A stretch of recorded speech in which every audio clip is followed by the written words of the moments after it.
Assalamualaikum warahmatullahi wabarakatuh.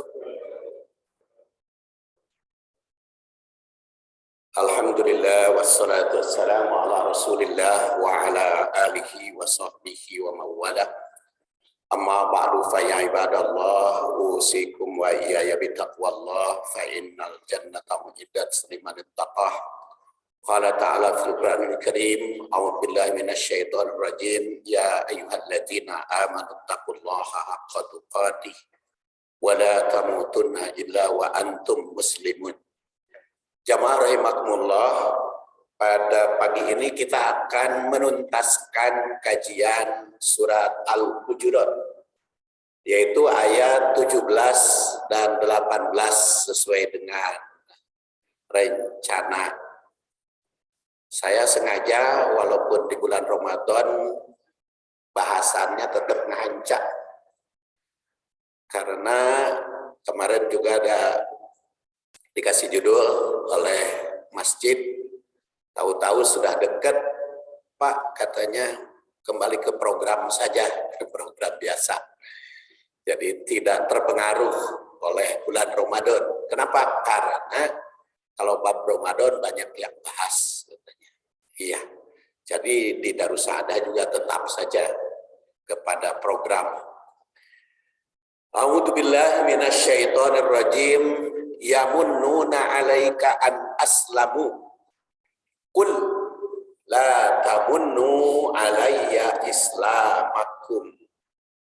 Balillahu yamunnu 'alaikum an hadakum lil iman in kuntum shadiqin. Innallaha ya'lamu ghaibas samawati wal ard wallahu basirum bima ta'malun. Jadi tuntas hari ini bahasan surat Al-Hujurat. Kalau bulan depan masih ada kajian yang saya isi, nanti boleh diusulkan oleh DKM apakah saya tetap membahas tafsir atau membahas hadis. Kalau membahas tafsir, direncanakan surat Al-Fatih mundur dari surat Al-Hujurat. Tapi kalau hadis tentu saja sesuai dengan pilihan. Yamunnun 'alaika an aslamu. Kita lihat terjemahnya. Mereka merasa berjasa kepadamu dengan keislaman mereka. Kul, katakan olehmu, janganlah kamu merasa berjasa kepadaku dengan keislamanmu. Sebenarnya Allah yang melimpahkan nikmat kepadamu dengan menunjukkan kamu kepada keimanan. Jika kamu orang yang benar, sungguh Allah Subhanahu wa Ta'ala mengetahui apa yang gaib di langit, di bumi. Dan Allah Subhanahu wa Ta'ala Maha melihat apa yang kalian kerjakan. Kita lihat tarikh ayat. Secara historis dikemukakan oleh Ibnu Jarir At-Tabari yang lahir tahun 224, wafat 310, mengingatkan umat agar syukur nikmat atas diutusnya Rasul. Jadi secara historis ayat ini menurut beliau berkaitan dengan perintah agar umat syukur atas diutusnya Rasul. Sebagaimana diingatkan oleh Nabi Musa pada umatnya. Jadi dengan diutus Rasul itu justru sebagai anugerah dari Allah Subhanahu wa Ta'ala. Kisah Musa itu kan diabadikan, wa idzu qala Musa liqaumihi ya qaumi dzkuru ni'matallahi 'alaikum id ja'ala fikum anbiya wa ja'alakum muluka wa atakum ma lam yu'ti ahadan minal alamin. Dan ingatlah ketika Musa berkata kepada kaumnya, ya kaum, wahai kaumku. Ya qaumi, di situ mimnya berkasrah, ya qaumi asalnya, tapi dibuang jadi pendek. Ya qaumi, wahai kaumku, Udkur ni'matallah alaikum. Ingat nikmat Allah yang diberikan kepadamu, yaitu idja'ala fikum, ketika mengangkat atau menjadikan fikum, di kalanganmu, anbiya, para nabi, wa ja'alakum mulukan, dan Allah menjadikan muluk, para raja, wa atakum malam yu'ti ahadan, dan memberikan kepada orang yang tidak diberi kepada siapapun minal alamin, dari alam semesta. Nah, ini Nabi Musa berbicara kepada Bani Israel dan dipahami oleh para ulama, karena di situ dikatakan malam yu'ti ahadan minal alamin, bahwa Bani Israel itu punya keistimewaan yang tidak diberikan kepada siapapun dari alam semesta. Tapi ada juga yang memahami itu pada masa diutusnya Musa. Pada masa Nabi Musa berkata kepada umat, bukan selamanya. Tapi oleh Bani Israel ditanamkan kepada generasi penerusnya bahwa Yahudi itu punya keistimewaan dibandingkan dengan manusia lain, dan itu ditanamkan fanatisme ras bahwa Yahudi atau Bani Israel itu punya keistimewaan di atas yang lain. Justru itu menjadi sugesti.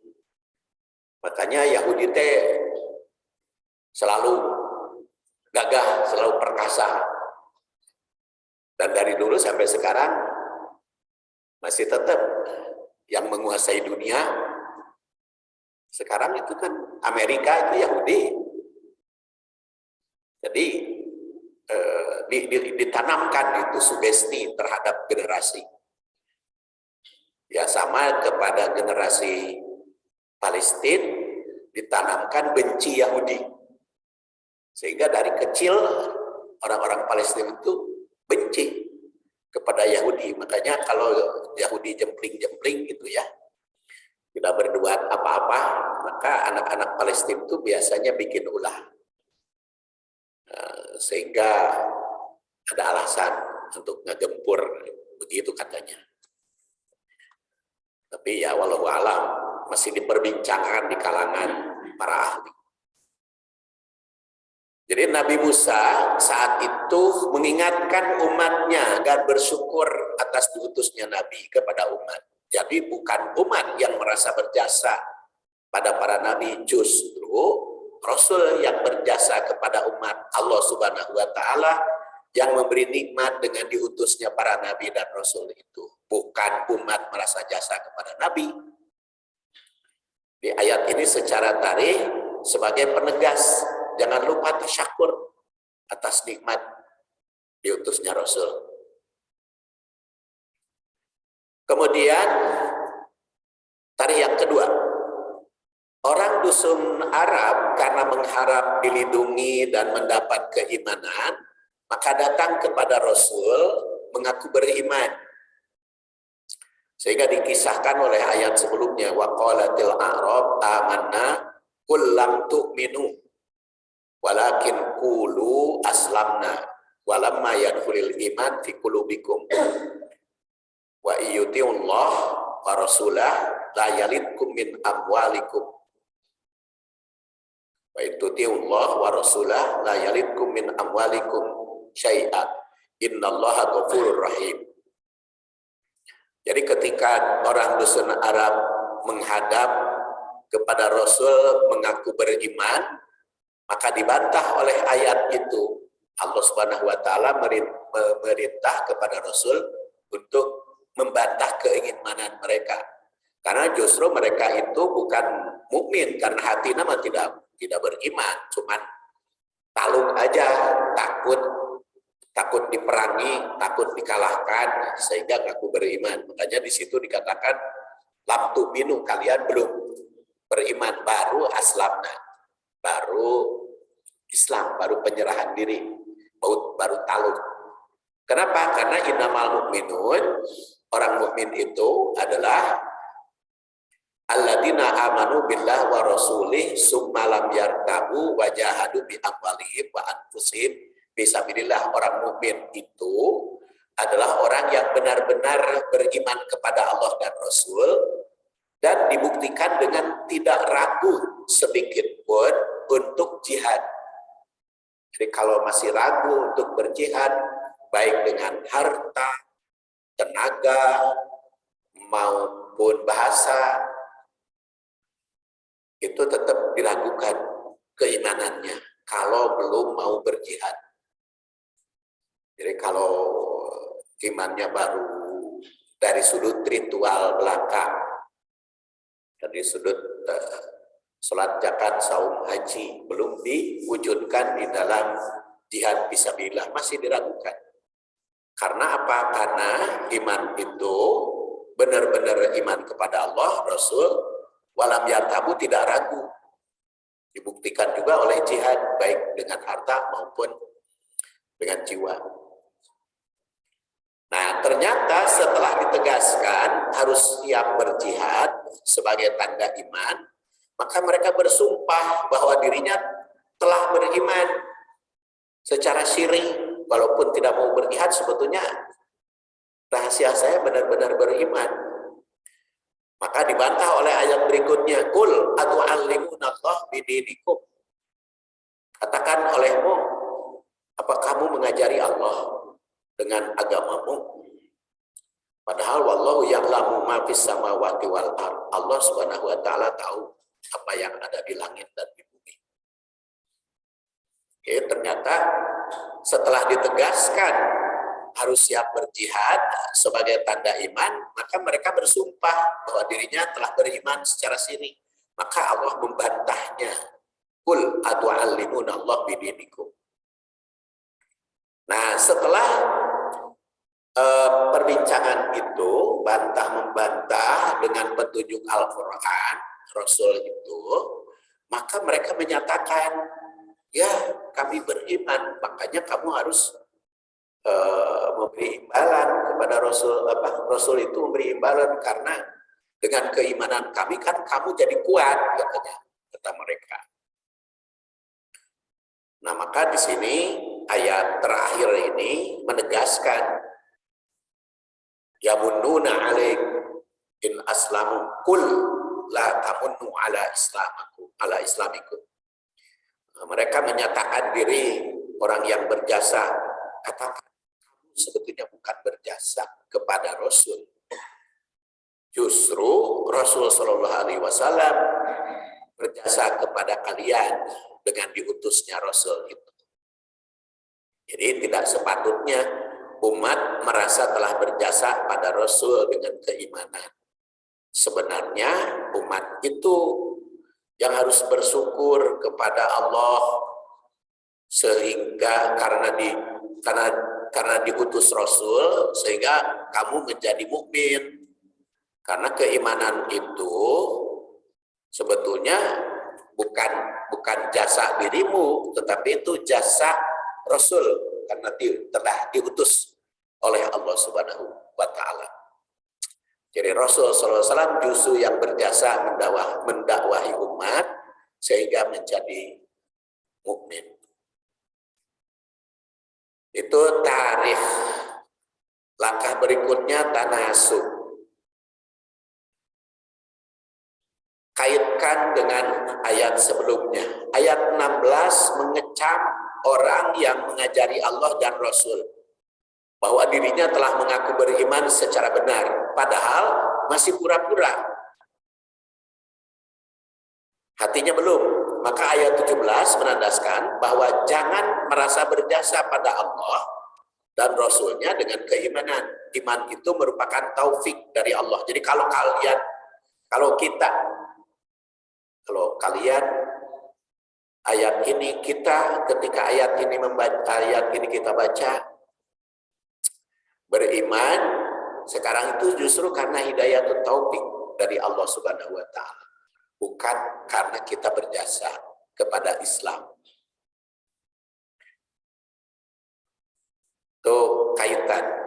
Kaitan yang kedua, dusun Arab yang mengaku telah berjasa kepada Rasul dengan pengakuan keimanan, maka dibantah oleh ayat ini. Ayat 17 ini menandaskan bahwa iman seseorang bukan telah berjasa kepada kaum muslimin, tapi karena taufik dari Allah Subhanahu wa taala. Jadi kita menjadi mukmin itu utamanya karena hidayah itu taufik dari Allah Subhanahu wa taala.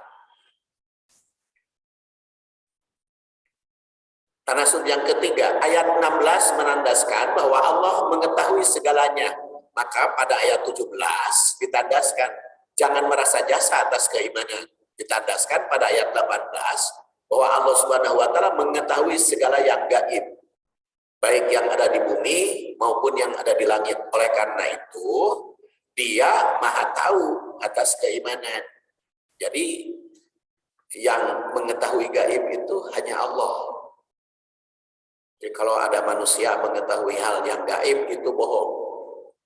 Tidak ada manusia yang tahu tentang gaib. Jadi kalau ada yang mengiklankan katanya tahu tentang nasib, ramalan, itu sebetulnya bohong. Dan biasanya orang-orang yang seperti itu kan dipromosikan, sampai doa juga dipromosikan.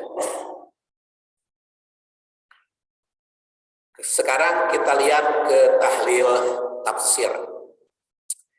Yamunnuna alaika an aslamu, perkataan manna yamunnu bila disambung dengan Allah itu bermakna mengungkit-ungkit jasa diri. Yamunnun itu ya, kalau yamunnu Allah berarti mengungkit-ungkit, nyebut-nyebut bahwa dirinya telah berjasa, sehingga merasa dirinya telah andil di dalam kemajuan Islam. Nyebut-nyebut karena sudah merasa diri berjasa. Oleh karena itu, kalimat yamunnuna alaika berarti mereka ungkit-ungkit bahwa dirinya telah berjasa kepada Rasul. Menurut Al-Qurtubi yang wafat tahun 671 Hijriah, pada makna ayat ini mengandung arti larangan untuk mengatakan bahwa diri telah berjasa an aslam, atas keislaman. Iman dan Islam seseorang bukan semata-mata jasa mereka sendiri, karena merupakan taufik dari Allah. Jangan pula merasa berhutang budi atas keislaman. Jadi kalau kita bisa mengajak orang lain masuk Islam, jangan merasa punya jasa sehingga dibangga-banggakan karena sudah mengislamkan, atau juga jangan merasa diberi jasa oleh yang masuk Islam sehingga harus berhutang budi. Kalau di dalam zakat ada bagian mu'alaf, itu mah hak saja, bukan karena ngolok-ngolok, bukan karena rayu-rayu ya. Islam itu tidak merayu-rayu. Kulla tamunnu alayya islamakum. Katakan olehmu la tamunnu alayya, jangan menganggap berjasa kepadaku tentang keislamanmu. Perintah kul itu berkaitan dengan komunikasi Rasul dengan umat agar bisa dialog secara langsung. Jadi pada hakikatnya kita juga diperintah untuk berdialog. Jadi kalau ayat ini komunikasinya dengan Rasul ketika ayat ini turun, tapi ketika ayat ini dibaca sekarang komunikasinya dengan kita. Menurut At-Tabari yang wafat 310 Hijriah, ayat ini merupakan bimbingan terhadap Rasul agar membantah dusun Arab yang merasa berjasa dengan keislaman mereka. Katakan pada mereka, janganlah kalian merasa berjasa kepada Nabi dengan menyatakan keimanan hingga minta balasan. Menurut Sa'id bin Jubair yang wafat 95 Hijriah, ayat ini berkaitan dengan dusun Arab dari Bani Asad yang menyatakan diri sebagai beriman. Tapi Basar bin Walid itu berpendapat bahwa orang yang mengaku beriman itu Bani Tamim. Karena berkaitan dengan asbabun nuzul ayat sebelumnya. Memang secara historis cukup banyak orang yang berkaitan dengan ayat ini. Namun bisa saja berlaku sepanjang masa. Agar disampaikan setiap mukmin pada orang yang pura-pura beriman, kemudian minta balasan dengan keimanan mereka, akan banyak itu. Minta balasan dengan keimanan. Katakan kepada mereka, la tamunnu alayya islamakum. Jangan ngungkit-ngungkit keislaman. Ya, tentu saja sekaligus juga memberikan bimbingan kepada kita, kepada umat di dalam berdialog sesama umat yang lain. Karena orang yang seperti itu sejak zaman Rasul mungkin sampai akhir zaman akan tetap ada orang yang pura-pura mengaku beriman, itu akan tetap ada. Jadi ayat ini memberikan bimbingan komunikasi dengan umat. Balillah yamunnu alaikum. Bal merupakan jawaban bagi mereka. Nah, balasan juga bagi orang yang mengharapkan balasan dari sesama mukmin, karena keislaman mereka jangan mengharapkan balasan dari manusia. Katakan pada mereka bahwa iman Islam yang benar merupakan Allah yang yamunnu alaikum. Allah anugerahkan kepada kalian. Jangan minta balasan dari mukmin. Kata As-Saukani yang wafat 1250 Hijriah, yamunnu alaikum, dengan memberi petunjuk jalan yang benar, itu Allah Subhanahu wa taala. Anhadakum lil iman, karena Allah Subhanahu wa taala memberikan hidayah untuk iman. Jika benar-benar keimanannya itu karena hidayah. Hidayah itu taufik dari Allah Subhanahu wa taala. Dan hidayah itu taufik itu pemberian Allah kepada orang yang keinginannya sama, harapannya dengan Allah Subhanahu wa taala. Kita tahu kan hidayah yang dianugerahkan itu sebagaimana dikutip oleh Muhammad Abduh yang wafat 905 Masehi, Mustafa Al-Maroki 1952, dan Wahbah Juhaini yang wafat 2015. Itu di situ dikutip hidayah, macam-macam hidayah. Yaitu ada hidayah ilham al-fitri. Itu hidayah yang diberikan Allah sejak manusia baru lahir. Sehingga manusia itu butuh dan bisa makan dan minum. Begitu bayi itu lahir dari perut ibunya, gujrak, menangis, kemudian butuh susu, butuh disimutan, itu dari mana? Didikan. Kan gak ada yang mengajari. Sudah begitu lahir diajari oleh ibu. Kalau lapar, menangis. Kalau hayang ganti popok, menangis.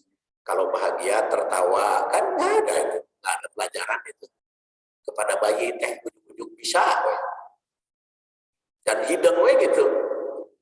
Hidung, kalau ada sesuatu itu nangis. Kan? Walaupun awan ngajar. Nah itu kan hidayah. Hidayatul ilham al-fitri.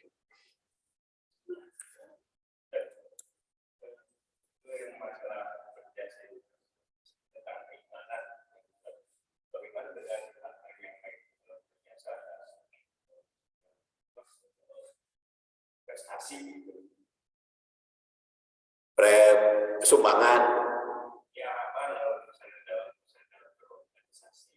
Oh, ya. Itu utamanya memuji-muji jasa supaya mendapat sanjungan. Ya. atau supaya diakui keberadaan. Tetapi kalau mengungkap kebenaran di dalam rangka apa istilahnya itu bukan persaingan ya, persaingan yang sehat. Persaingan yang sehat umpamanya Bapak jadi calon gitu ya. Di calon DKM Masjid Darus Saadah. Terus mengungkapkan saya ini punya jasa sesuatu, tapi bukan ingin mendapatkan pujian, tapi ingin menuntut hak sesuai dengan keberadaan, tentu saja tidak salah. Tapi mengungkapkan jasa diri supaya mendapat pujian dan sanjungan itu yang tidak benar. Ya, kalau mengungkapkan kebenaran sebenarnya, umpamanya yang berwakaf gitu kan, yang berwakaf kan itu kalau wakaf itu kan pemiliknya kan masih tetap orang yang wakaf, cuman manfaatnya untuk pihak lain, kecuali kalau dia wakafnya itu menghibahkan, menghibahkannya atau memberikannya kepada nadir pengurus wakaf. Tapi kalau orang berwakaf gitu, pokoknya mewakafkan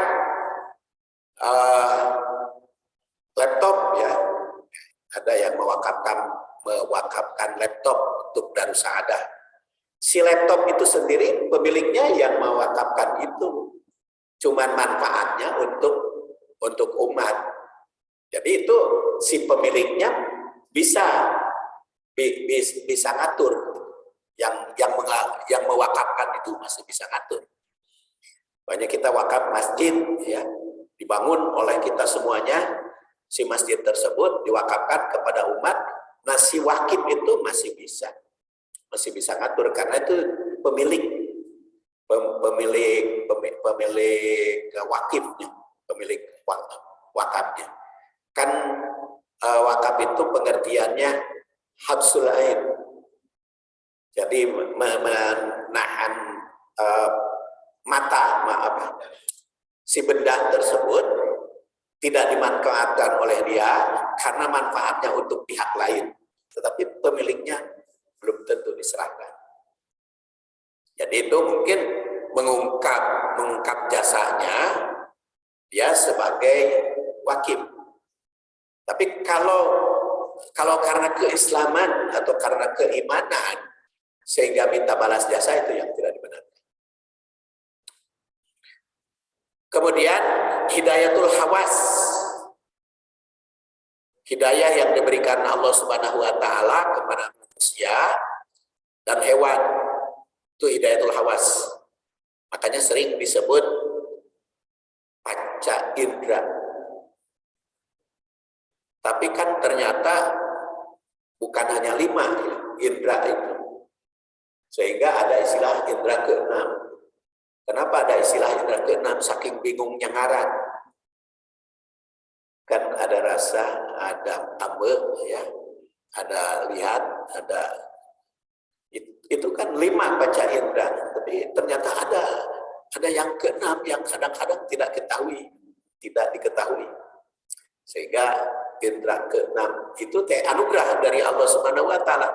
Jadi setiap manusia itu ada ya, seperti refleks yang dadak, terus ada intuisi, iskun ya, ada kadang-kadang ilmu didapat terkuku-kuku. Kalau kita sedang berdialog gitu ya, ada tanya jawab, saya sering merasakan justru kalau ada pertanyaan itu menambah ilmu. Ketika tidak ada yang bertanya, kita tidak tahu. Tapi karena ada yang bertanya, maka ketika ditanya kita itu berpikir, muncul ilmu itu. Nah itu yang disebut mungkin indera ke-6 yang tidak diketahui oleh manusia. Asalnya ya dari Allah Subhanahu wa taala. Kemudian hidayah berikutnya adalah ini sebetulnya hidayatul akal, kemampuan berpikir. Orang juga punya otak, tapi itu tidak punya akalnya, hidayatul akal. Ini karena pengulangan supaya ingat aja. Dan yang keempat, hidayatul din, hidayah keagamaan. Dan hidayatul din, hidayah keagamaan itu hanya bisa diterima oleh orang yang tolak ilmu. Kalau tidak tolak ilmu mah nggak akan mendapat hidayatul din. Tolak ilmu itu baik mentektak diri sendiri yang disebut otodidak, maupun apalagi yang seperti berdialog begini. Berdialog seperti ini akan lebih luas karena tadi ada tanya jawab, ada dialog, ada kajian. Itu hidayatul-din. Semuanya itu diberikan oleh Allah, hidayatul-din hanya kepada orang yang berilmu. Tetapi kadang-kadang ada orang yang tolak ilmu tapi itu mendapat hidayah. Nah, itulah yang hidayatul taufik. Seperti orang didakwahi.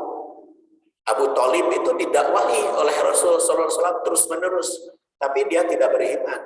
Itu orang yang tidak mendapat hidayatul taufik. Hidayah yang lainnya, yang 4 mereka punya. Hawas, ilham, kemudian akal, punya. Hidayatul din diberi oleh Rasulullah. Tapi kenapa tidak beriman Abu Thalib itu? Hidayatul taufik. Makanya ketika sholat kita minta ihdinas siratal mustaqim, siratal ladzina an'amta alaihim ghairil maghdubi alaihim waladdallin. Ya Allah, tunjukkanlah kepada kami agar kami berada pada agama jalan yang lurus, bukan jalan orang yang dimurkai, bukan jalan orang yang sesat. Itu minta. Jadi hidayatul taufik mah diberikan kepada Allah, kepada orang yang minta. Orang yang mencari dan minta. Minta hidayatul taufik. Makanya dalam Quran, inna hadzal Quran yahdi lillati hiya aqwam wa yubashshirul mu'minin alladzina ya'maluna sholihat anna lahum ajran khatiman. Itu hidayatul taufik wal ma'unah. Makanya ada orang padahal tolak ilmu, keimanan, tetapi perbuatannya belum tentu baik karena tidak mendapat hidayatul taufik. Makanya banyak di dalam Al-Quran itu pakai la'alla, itu kaitan dengan upaya. Yang la'allakum tattaqun aja kan ada 5 itu ayat. Ada la'allakum tattaqun, surat Al-Baqarah 21 ya ayyuhan nasu ubudu rabbakum.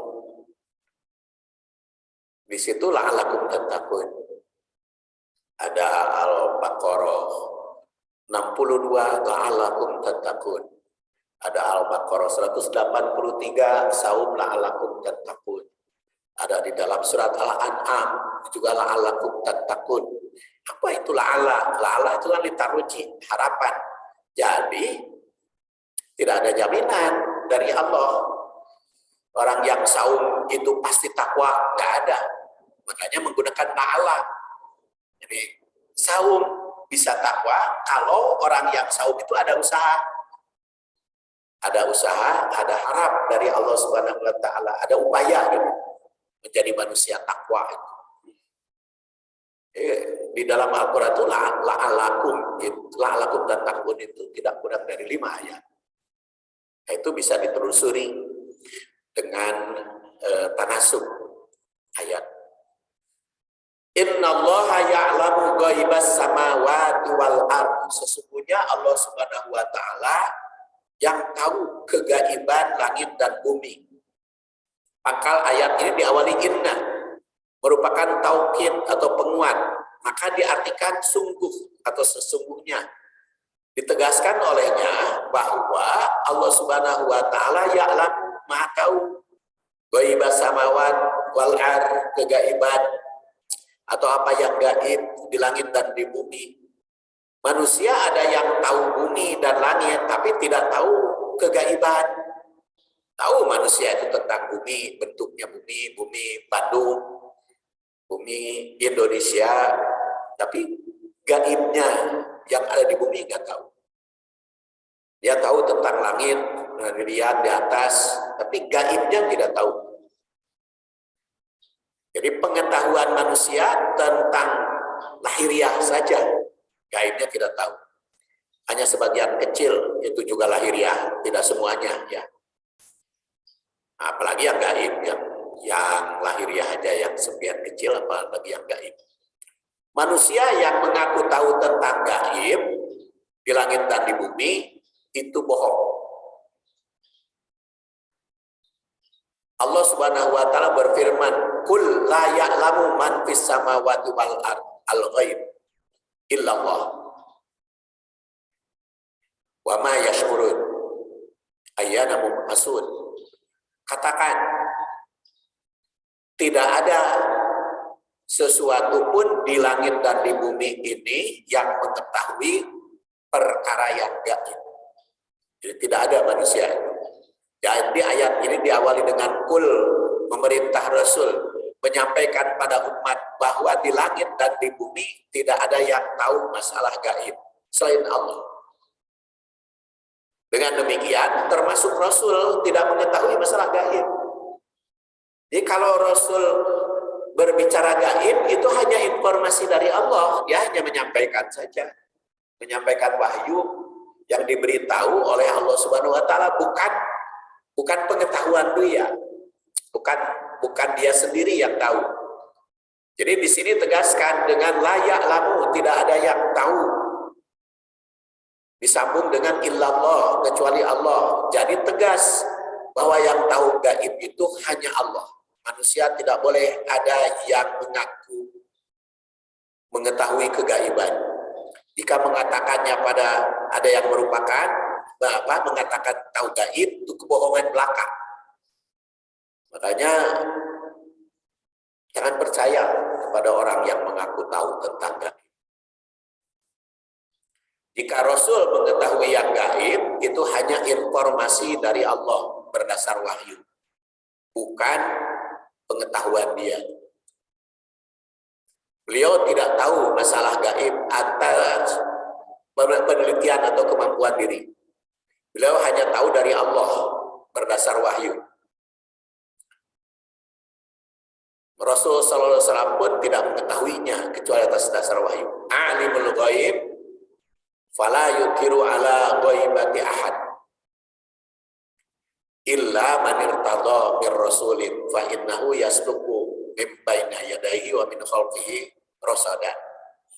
Dia mengetahui yang gaib, tetapi dia tidak memperlihatkan kepada siapapun tentang yang gaib kecuali kepada Rasul yang diridhoinya.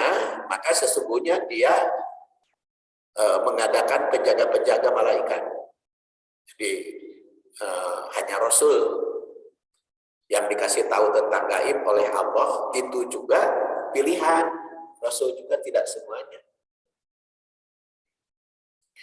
Kalau Rasul berbicara tentang kiamat, itu hanya tanda-tandanya, gaibnya tidak tahu. Dia berdasar ayat ini tegas, tidak ada yang diberitahu rahasia gaib selain Rasul yang mendapat ridho. Jadi jelas jika ada orang mengaku tahu gaib, itu kebohongan. Bahkan Rasul sallallahu alaihi wasallam juga diperintah untuk menyampaikan. Qul la aqulu lakum indi khazainullah wa la a'lamul ghaib wa la aqulu lakum inni malak. In attabi'u illa ma yuha ilayya. Qul hal yastawil a'ma wal basir afala tatafakkarun. Jadi di sini lebih ditegaskan lagi. Jadi tidak tahu tentang rahasia Allah. Tidak tahu tentang rahasia gaib. Allah Subhanahu wa taala yang Maha tahu. Tidak ada yang tahu selain Dia. Wallahu basirum bima ta'malun, dan Allah Subhanahu wa taala melihat apa yang kalian kerjakan. karena Allah Subhanahu wa taala mengetahui segala yang gaib, maka pasti melihat apa yang diamalkan manusia. Dan asma Allah Basir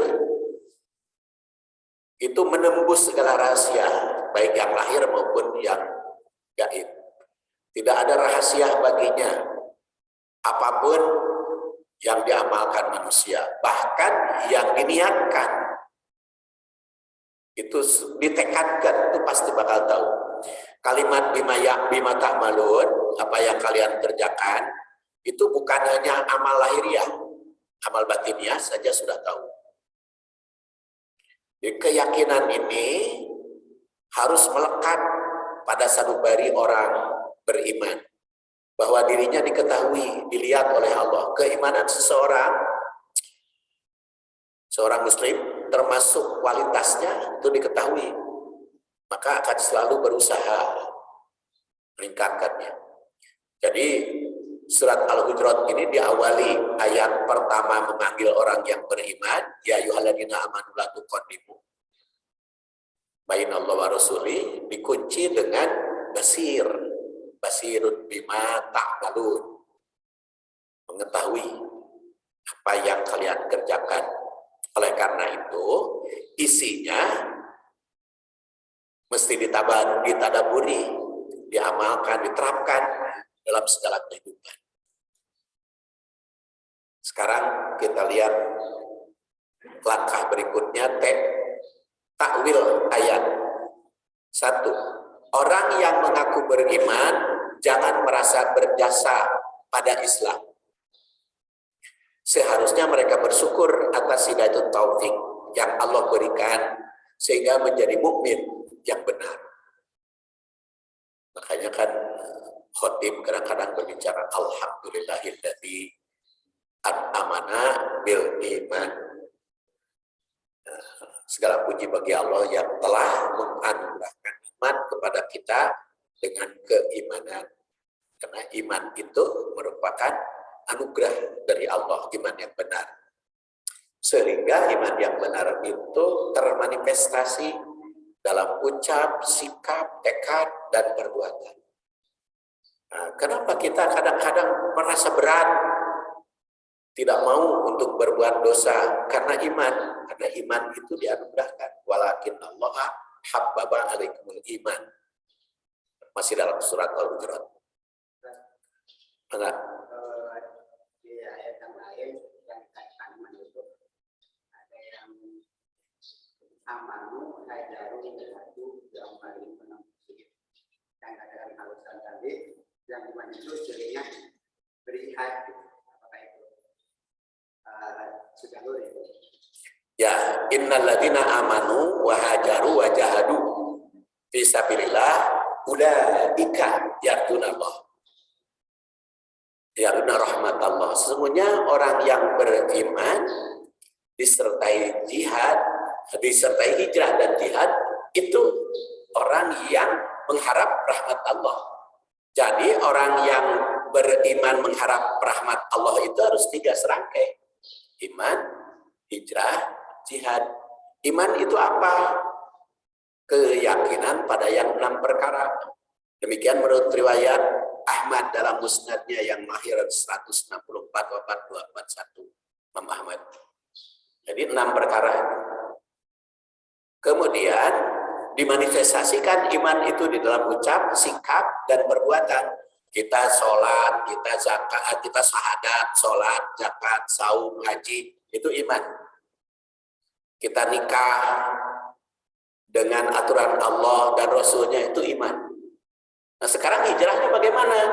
Hijrah itu 2 syaratnya.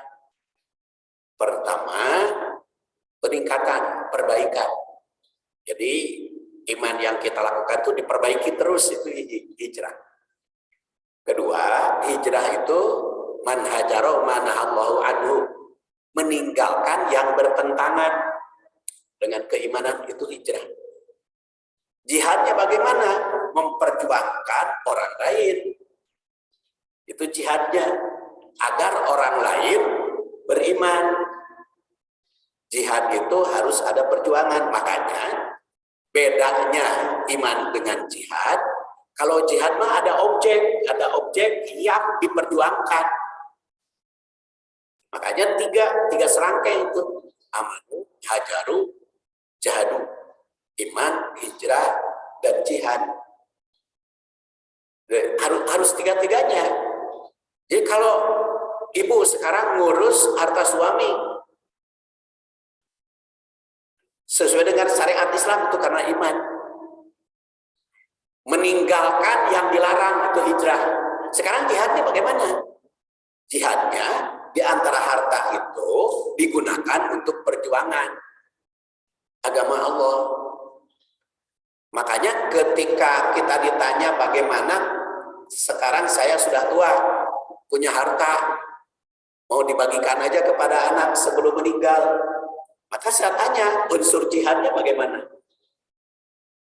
Kalau dibagikan kepada harta itu kepada anak saja, itu mungkin baru kepada hijrah, belum ada jihad. Kalau jihad mah harta hasil usaha itu digunakan untuk perjuangan agama Allah. Makanya sering saya katakan, kalau kita sudah tua, jangan buru-buru dibagi harta itu kepada anak-anak.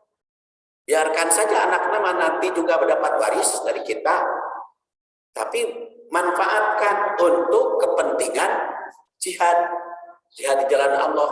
Peperiheun keur ngora, jangan harta jerih payah, cing atuh geus kolot mah gunakeun untuk jihad fisabilillah, perbaikan keagamaan. Jadi makanya di dalam surat Al-Hujurat itu tidak terlepas iman dengan jihad, walaupun hijrahnya di ayat yang lain. Jadi harus tiga serangkai itu: amanu, wahajaru, wajahadu, fisabilillah. Jadi tanya aja kepada diri kita sendiri, saya jihadnya apa? Jihadnya itu minimal dengan tiga kan? Jahidu bi amwalikum, harta, wa anfusikum, tenaga, wa alsinatikum, bisa. Seperti saya bisa membagikan buku kepada ibu-ibu dan bapak-bapak. Kenapa bisa membagikan buku? Karena hasil karya siang malam saya kerjakan, tuangkan kepada tulisan difotokopi, fotokopinya dibiayai. Bisa fotokopi itu kan karena dibiayai. Antara lain setiap datang ke sini saya dikasih amplop oleh Masjid Darus Saadah. Amplopnya sebagian untuk dana fotokopi. Jadi kalau datang ke sini tidak dikasih amplop ada duit, mah bisa ngebagi fotokopi. Nah, itu saya dengan tenaganya, Bapak dan Ibu dengan hartanya ada kerjasama, Jadi tentu saja tidak semua untuk fotokopi, karena perlu tenaga, perlu pengorbanan,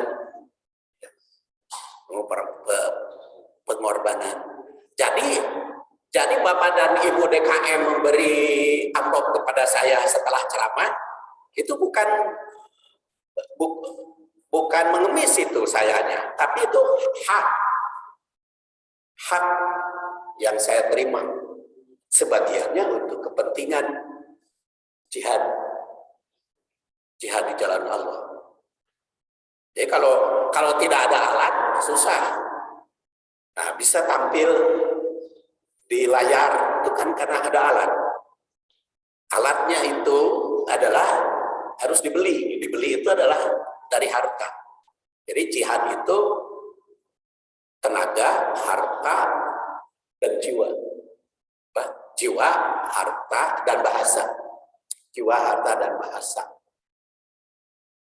Nah, ini saya ingatkan kembali supaya ingat.